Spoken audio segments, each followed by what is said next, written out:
In this video, I'm gonna teach you how to change FL Studio opening sound. It's a very easy process, so make sure to follow along. In this video, I'm gonna give you easy to follow instructions on how to customize the opening sound of FL Studio. So this isn't something that you will be able to do through the options. So sadly, you have to do it outside of FL Studio, but the process is quite simple. You will need to get your sound and convert it to .wv.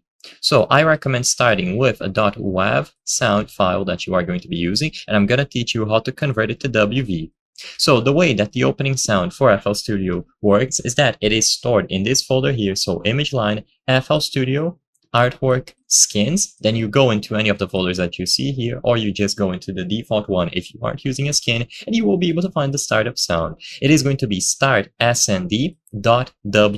So all that you have to do is replace this file. But like I said, you need to make sure that your sound file is in the proper format. So grab your sound file, for example, a .wav sound file that you want to use, and I recommend using this website. You can look for the WAV to WV converter on Google or any other website. I'm using Convertio. So when you arrive at this page, all that you have to do is grab the .wav or any other format sound file that you have and input it here. Then it is going to be converted to .wv.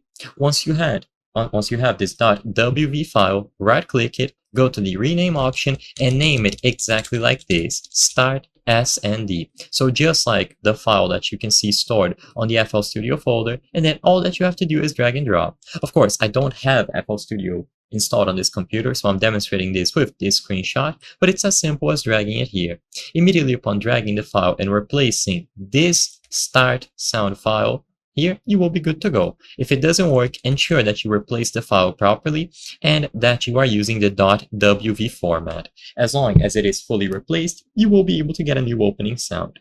I hope I was able to help you on how to change FL Studio opening sound. If this video helped you, please be sure to leave a like and subscribe for more very easy tips. Thank you for watching.